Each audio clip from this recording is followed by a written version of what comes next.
You had shared with me that your father was actually 58 when he had you. Yes, when I was born. When you were born, right? So you now have a fiance, this wedding, who's 20 years older. There's about a 20 years age gap, right? He would like to argue 19. 19. I had a feeling as soon as it came out of my mouth that you were going to say that, but it's coming from him. For 1 week of the year, he is 20 years older. And I tell him it's kind of sexy. Yeah, it is.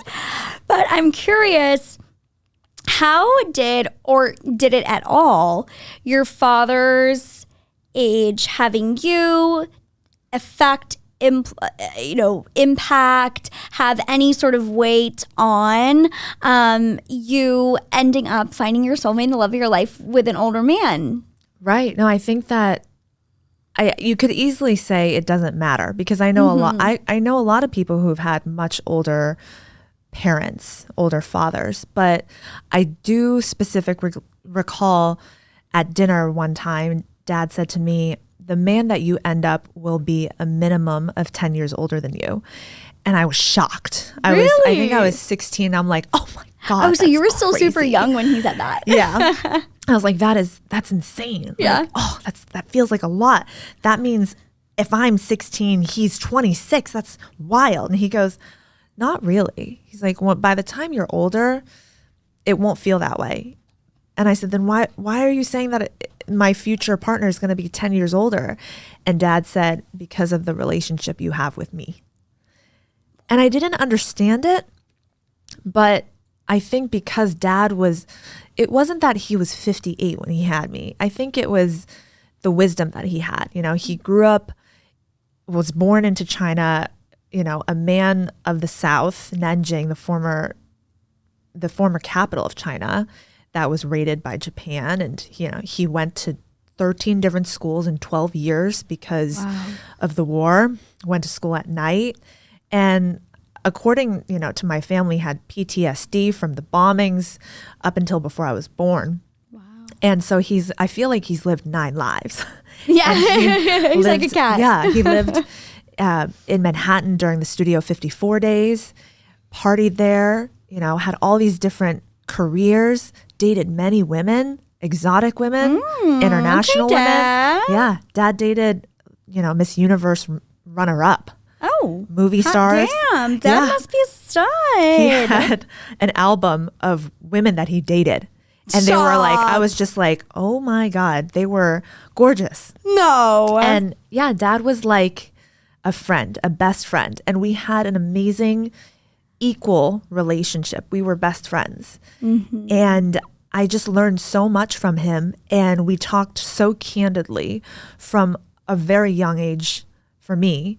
And I think it was just the relationship that I had with him. We were equals. We were partners. We were friends, and we were roommates. Yeah, yeah.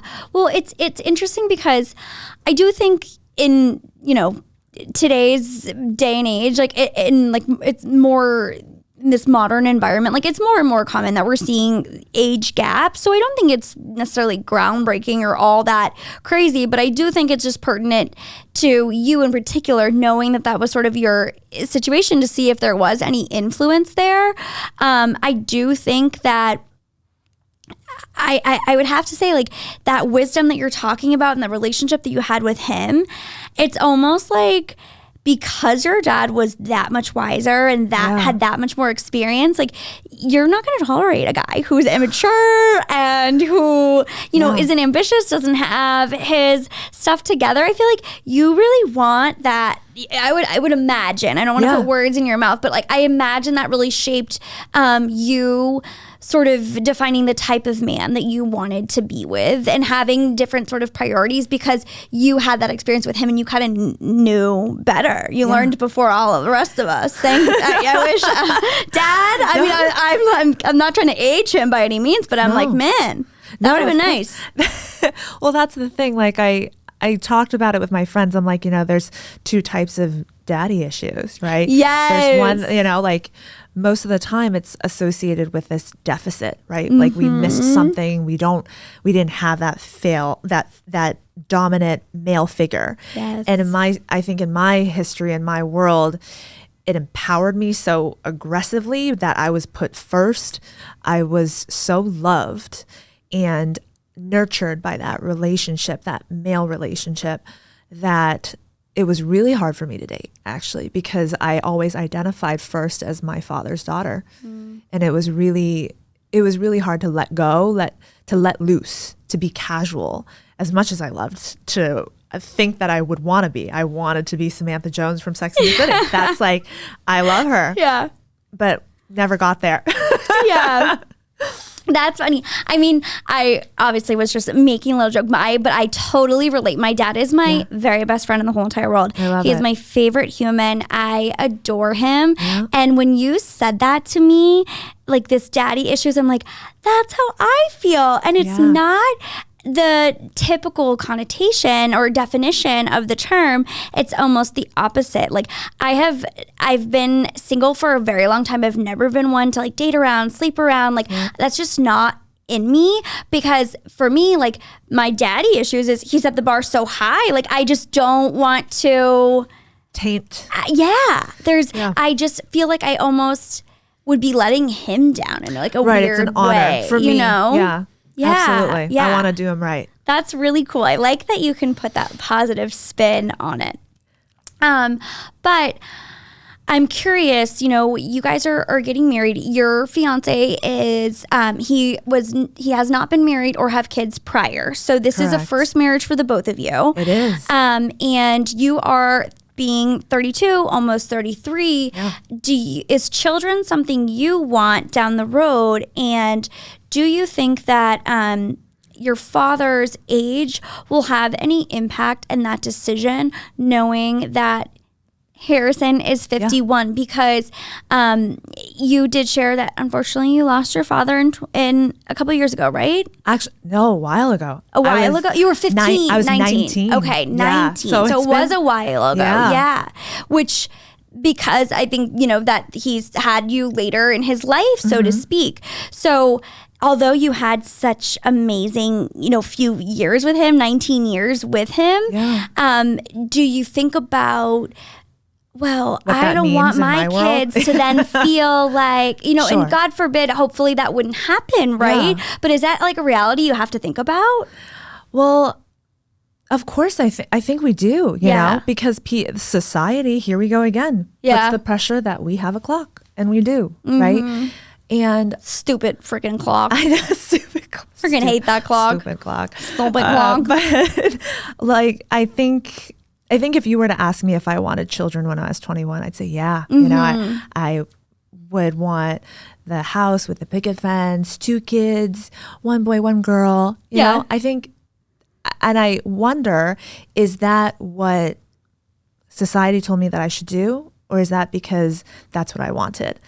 I'll be totally honest. As a kid, I always said, sure, maybe I'll have a kid, but I really don't feel like pushing it out.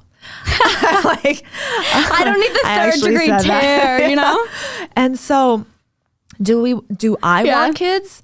To be honest, I'm not sure. I think that I've always waited for the partner to show itself first.